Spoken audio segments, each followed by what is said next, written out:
Alright guys, welcome to today's video. The green car is together. It's got the new trans in, the clutch works. We're about to go throw it on the main line and we're gonna run it in. Jordan's here. He's gonna help us with the chip burner. We've never burned chips before. Make sure everything's good. If we run it and the air fuel looks good wide open, I'm just gonna leave it. But just in case we need to make some minor adjustments, since there has been a few little changes here and there, we're ready.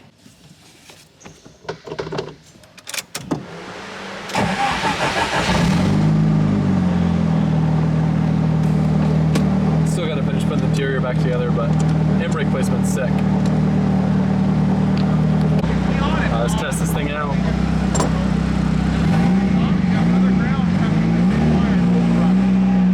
Clutch feels good.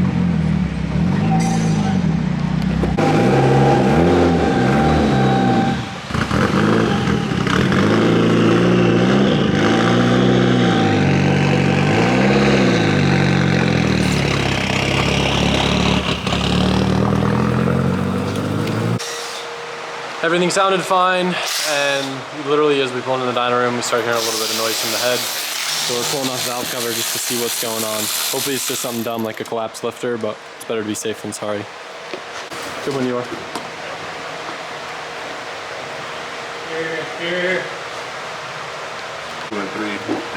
Sure enough, same cylinder as the issue with the head gasket. The spark plug appears as if there's something bounced around in the cylinder. It's making contact. As you can see, we haven't even revved it or put it under load, and there's already pitting on the plug. So what is causing that? So this wasn't even in the cylinder with a damaged spark plug. It's a random piece of metal chilling in there. What do you think it is? I don't know. This looks familiar. What looks like this?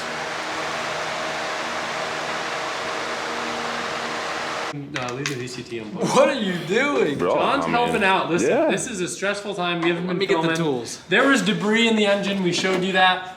I'm at my limit with SRs, and we're gonna give her one good send, and hopefully she's good. And if she's not, we're gonna call up some experienced professionals and get on a 3-month wait list because every machine shop's so backed up. No. Yeah. No. Yeah. Alright. Yeah. We're gonna put a 2.2 All right, we'll go to billet the block. Booth Bros to build it. Ready? Alright, Get you yep. right. No, don't turn it off. Christ, That's that rod does knock. not sound good. That's bottom end, for sure. That ain't head. Listen, I know head when I hear it. That ain't head. This is a head. God damn, second block rod knock without me getting to rip it. No. Fire. You really don't Let's think hear it better.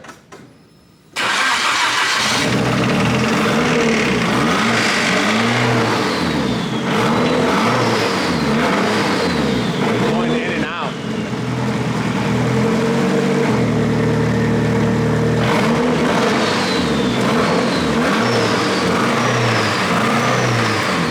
This is a cream With a T25. How you managed to take that off? I don't know. There's so they can't come on. It sounded like there's springs floating around in my engine.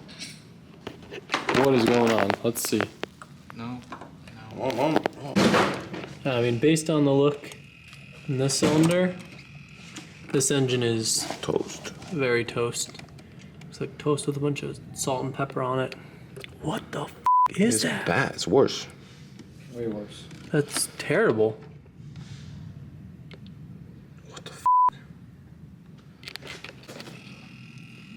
As he wipes away his tears.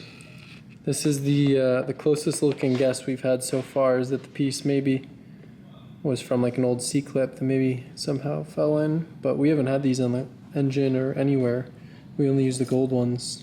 If we find the rest in the manifold or somewhere, then that'll pay. Well, you take it. Alright, we're taking over this. This is piston number 1. Looks good. Let's look at the bearing. Looks like some wear on the coating. The journal looks good. I was recording the whole time. You can tell we don't know this. That's number 3. Journal number 3. This is number 3, raw side. I never seen that before, so. But the rod doesn't see any signs of heat. Well, here's the burnt one. Yep, and that's the one that gotta go. Was slapping around something in the head. That's the bearings for number 3. Yeah, nothing my finger catches or my nail catches. Now we take the main griddle off and check the mains. Main number 1. So number 1. There you go. Number 2. Oh, we're still recording. Oh. So all the pistons are off the cylinders. This is number 3, where that piece was trying to get out of the head and got squeezed by the head and the piston. All the rest of the pistons look good. We're gonna get this block to the machine shop. They're gonna deck it, grind that down, smooth that out, and then we're just gonna replace that piston. All right, so fast forward with a little update. We did find another small little piece in the intake manifold when everything was getting pulled apart, which makes a total now of 3 pieces that were bouncing around and floating in cylinder 3 and 4. What it appears to be, it looks like an OEM version of these gold pinch clamps that we use, but the weird thing is we didn't use one on this build, so how it got in, I'm not sure if it wound up in the intercooler piping or the intake manifold, but it bounced around and pretty much trashed one piston. This morning, Johan and Sean tore down the bottom end so we can go and drop it off to get decked, and then we're gonna replace that one piston that got damaged. Marco's been pulling off some panels from the chaser. I have one of our homies has been doing some fiberglass repairs for us, so some of the little damage is going off to get fixed, and then this car is actually going to get an entire new wrap.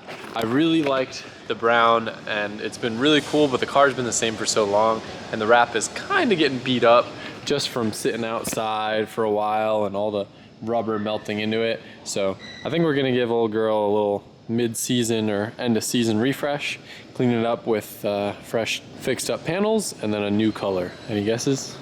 Kind of a quick day at the shop. My dad and brother are in town for my dad's 80th birthday. Absolutely insane. I'm stoked to go hang out with them. So I'm ripping out of the shop on the earlier side. Before I head out though, I want to show you guys how good the handbrake setup that I spent pretty much all of the last video working on came out. Boom. I could not have imagined it coming out any better. It looks so OEM and just not even in your face. You get perfect access to the radio, climate controls, you can see my gauges. And then from in the car too, the angle is perfect, the distance is perfect. I always prefer to have it kind of close to the steering wheel. That way if I'm drifting and I need to give a quick tap, because you know, Sean's slow self is in front of me and I gotta slow down, tap, tap, shift. I don't have a transit right now, obviously, since the engine is now at the machine shop again. Not too stoked about that. But overall, for an interior that was pretty beat up before, this thing looks really good. I'm glad I painted this trim. It makes it look a lot nicer. And the whole turned out perfect. You can barely even tell what's going on. Super quick update, since I know you guys probably saw the green wall in the background. This room is no longer going to be the tractor room, the go-kart room, the dyno room. Drift HQ is expanding rapidly as we predicted, and we've got 3 new people already working here. So we're gonna be turning this into an office. It's gonna get some nice floors in here. We're removing the whole lift. All the walls are getting painted. There'll be an office over there, and then there'll be an office in here. We're trying the best we can to get specialized salespeople in each respective category to have the best crew possible. So if you guys ever need any help and you want to reach out to sales@drifthq.com, we can help get you an invoice, put together an order, spec out an engine, build parts. A lot of you guys have actually been hitting us up, and Dorothy's been helping out with a bunch of GE, 2JZ build specs and sales orders for you guys, so that's been really cool. Dorothy's in here grinding out some orders to stock up the van for Drift Week. You excited? I am. A whole list of parts to do, but I'm excited. So he's making sure that thing's all stocked up. I am not going to be going on Drift Week. Timeline just got too tight and I blew up like 4 SRs, so at this point my track record is not looking good. But me and Colette are gonna try to make it out to one of the Drift Week days to go drive with everyone, since we do have our car still left in California. Duarte's F80 is on the lift. I don't remember if I ever fully talked about this in video, but the first episode of this goes up on the Drift HQ channel on Monday. This is gonna be his Drift Week car. Super baller. Inspired by Jordan, RK Tunes. He's the man. He I got me know. all into this. Now we had to get him here to help us because we didn't know what the hell we were doing, but now we do. Crank hub probs. A lot of parts. Not anymore. Thing's gonna be sick. I'm stoked. And then shelves are looking mighty full. You guys know it. We got stock. You need it. We got it. Savio's here helping me dial in the little lounge area. I know I haven't talked about it in a while, but the planning stages are in full swing for my event on December 19th. It's gonna be at Orlando Speed World, and it's gonna be kind of a mixture of like a very exclusive drift event. I'll fill you guys in a little bit more, combined with our open house. So we can't obviously do an open house here for many reasons, but this will officially be my first ever event at a track, so that's pretty cool. Last little thing I wanted to show you guys, me and Duarte just picked up a new trailer for Drift HQ from our friend Drew, who actually is the person who sold me my he bought my RS6 Avant. Check out, this is literally the nicest trailer we've ever owned. I remember when he bought the Audi, he told me he had this thing laying around and never used it. This is a beautiful all aluminum 22-foot trailer in pristine condition. Look at these rims, got windows, and the fit and finish on the inside is like immaculate. It has these really cool fold out bed / couch things, but these are actually gonna get robbed and I'm gonna put them in my black trailer. Believe it or not, this beautiful trailer has an intended purpose to fill up with parts. So if we go to any big car shows or big events, we can fill it up with seats, display stands, racks.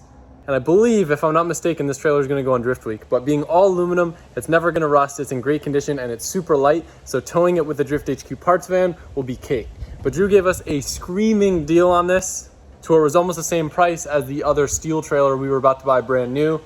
So massive thank you to him. I just wish this thing was bigger, because if it was like a 28 foot, I would absolutely trade my black trailer for this and use the black trailer for parts.